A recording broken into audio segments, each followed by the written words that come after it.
एक savings bank account में cash deposit कितना कर सकते हैं, एक सेविंग्स बैंक अकाउंट में कैश ट्रांजैक्शन कितना कर सकते हैं जो कि income tax department, IT department का नोटिस ना आए। ऐसे में आप अगर एईपीएस बिजनेस करते हैं या फिर कोई भी बिजनेस करते हैं तो ये वीडियो आपके लिए बहुत ही इंपॉर्टेंट है, क्योंकि आज के इस वीडियो में ऑनलाइन सर्विस आपको बताएगा कि आप एक सेविंग्स बैंक अकाउंट में कितना कैश डिपॉजिट कर सकते हैं ताकि आपको इनकम टैक्स डिपार्टमेंट का नोटिस ना आए, आईटी डिपार्टमेंट का नोटिस ना आए। 2023 में अपडेटेड रूल क्या कहता है सेविंग्स बैंक अकाउंट के लिए। ऐसे में ये वीडियो आपके लिए बहुत ही इंपॉर्टेंट है, क्योंकि अगर आप ये वीडियो को पूरा वॉच नहीं करते हैं तो आपको भी आ सकता है इनकम टैक्स डिपार्टमेंट का नोटिस। चाहे आप कोई भी बिजनेस करते हैं, ये वीडियो आप पूरा देखते रहिए। तो सबसे पहली बात, सेविंग्स बैंक अकाउंट इसलिए बनाया गया है कि नॉर्मल एक पर्सन उसमें छोटा मोटा सेव कर सके, पैसा रख सके। अब सेविंग्स बैंक अकाउंट को आप बिजनेस पर्पस के लिए यूज नहीं कर सकते हैं, साथ में इसमें कुछ लिमिटेशन दिया गया है सेविंग्स बैंक अकाउंट में।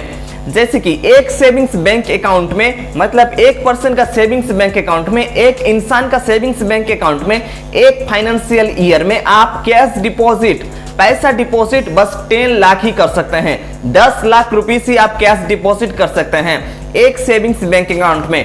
मान लीजिए कोई एक इंसान है, उसका कितना भी सेविंग्स बैंक अकाउंट है, वो सारा सेविंग्स बैंक अकाउंट को मिला करके बस 10 लाख रुपीस ही कैश डिपॉजिट कर सकते हैं। ध्यान रहे आपको, यहां पर सिर्फ कैश डिपॉजिट की बात हो रही है। जो मैनुअली जो कैश है, उस कैश को आप ब्रांच में जाके जो डिपॉजिट करते हैं, उस कैश डिपॉजिट की बात यहां पर हो रहा है, जो कि सेविंग्स बैंक अकाउंट में सारा सेविंग्स बैंक अकाउंट मिलाकर के आपको 10 लाख का लिमिट दिया जाता है। अगर आप 10 लाख से ज्यादा आपके बैंक अकाउंट में डिपॉजिट हो जाता है एक फाइनेंशियल ईयर में। अब ये फाइनेंशियल ईयर क्या होता है मैं आपको बता दूं कि एक फाइनेंशियल ईयर होता है 1 अप्रैल से लेकर के अगले ईयर का 31 मार्च तक, मतलब 1 अप्रैल से लेकर के अगले ईयर का 31 मार्च तक एक फाइनेंशियल ईयर को काउंट किया जाता है। इस फाइनेंशियल ईयर में आपका सेविंग्स बैंक अकाउंट में कैश डिपॉजिट 10 लाख से ऊपर नहीं होना चाहिए। 10 लाख से नीचे ही आपका कैश डिपॉजिट रहना चाहिए। अगर 10 लाख से ऊपर आपका जाता है तो आपको इनकम टैक्स डिपार्टमेंट के पास से नोटिस आ सकता है। उसमें आपको पूछा जा सकता है कि यहाँ पर जो इतना अमाउंट है आपने डिपॉजिट किया है वो कहां से आया है। उस टाइम आपको इनकम टैक्स डिपार्टमेंट को एक्सप्लेन करना होगा कि ये अमाउंट आपका रिसोर्स क्या है, सोर्स क्या है ये कैश अमाउंट का।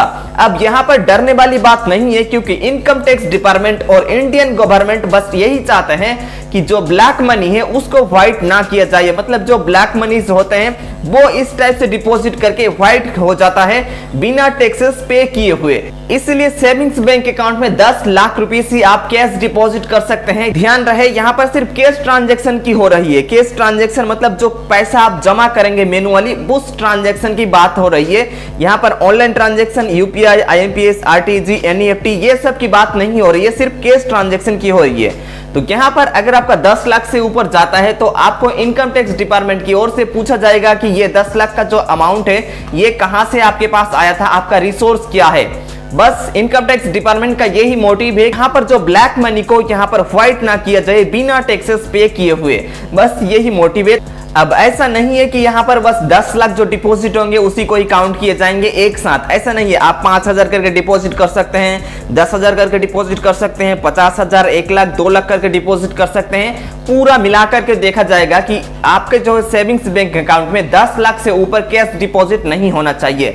अगर होता है तो आपको इनकम टैक्स डिपार्टमेंट को एक्सप्लेन करना होगा कि ये जो केस है इसका रिसोर्स क्या है। अगर आप प्रॉपर एक्सप्लेन कर पाते हैं और उसको एक्सेप्ट करते हैं IT department, income tax department, तब तो वहां पर आपका केस क्लोज हो जाता है, खत्म हो जाता है। अगर आप प्रॉपर एक्सप्लेन नहीं कर पाते हैं कि जो है 10 लाख से ज्यादा जो डिपॉजिट हुआ है केस, तो उस केस में आपको पेनल्टी साथ ही जो टैक्सेस बनेंगे उस अमाउंट का वो आपको पे करना होगा। ऐसे में आप अगर कोई बिजनेस करते हैं तो आपको रिकमेंड करूंगा कि आप एक करंट बैंक अकाउंट को बनाइए, करंट अकाउंट को आप जो है ओपन कर लीजिए। साथ ही ये लिमिट करंट अकाउंट में 50 लाख रुपीस का हो जाता है। एक करंट अकाउंट में आप जो है एक फाइनेंशियल ईयर में 50 लाख रुपीस तक डिपॉजिट कर सकते हैं। बस आपका जब यहाँ पर 20 या 30 लाख 40 लाख का ट्रांजैक्शन जाए एक करंट अकाउंट में, तो उस केस में आपको जीएसटी रजिस्ट्रेशन भी कराना है। साथ ही जैसे ही आपका एक सेविंग्स बैंक अकाउंट में ज्यादा ट्रांजैक्शन होते हैं, मतलब जो है कैश डिपॉजिट ज्यादा होते हैं, उस केस में इनकम टैक्स डिपार्टमेंट आपके आईटीआर फाइलिंग को भी चेक किया जाएगा।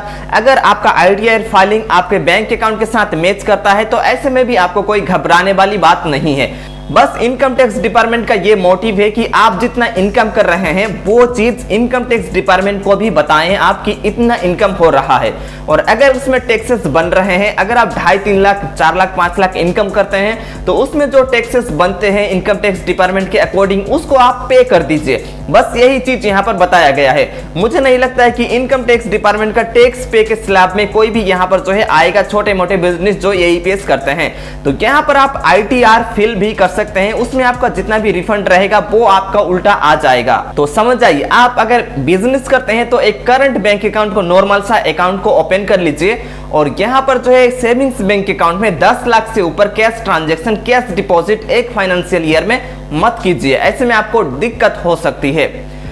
अगर आप करते भी हैं तो आप अगर एक्सप्लेन कर पाते हैं इनकम टैक्स डिपार्टमेंट को तो ऐसे में भी आपको कोई भी प्रॉब्लम नहीं होगी। और अगर आप आईटीआर फाइल करते हैं आपके बैंक अकाउंट के अकॉर्डिंग, आपके ट्रांजैक्शन के अकॉर्डिंग, तो ऐसे में भी आपको कोई दिक्कत नहीं होने वाला है। बस यही था आज के इस वीडियो में कि एक सेविंग्स बैंक अकाउंट में आप 10 लाख से ज्यादा अमाउंट डिपॉजिट एक फाइनेंशियल ईयर में मत कीजिए। पूरा सेविंग्स बैंक अकाउंट आपका मिला करके देखा जाएगा। नेक्स्ट वीडियो में मैं आपको बताऊंगा कि आप विड्रॉल कितना कर सकते हैं सेविंग्स करंट बैंक अकाउंट में, उसका क्या रूल कहता है। तो यही था आज के इस वीडियो में। अगर आपको इस वीडियो से रिगार्डिंग कोई भी डाउट जाता है तो नीचे कमेंट कर सकते हैं, मैं आपको बता दूंगा। मैं मिलता हूं आपसे अगले वीडियो में, तब तक के लिए बाय बाय।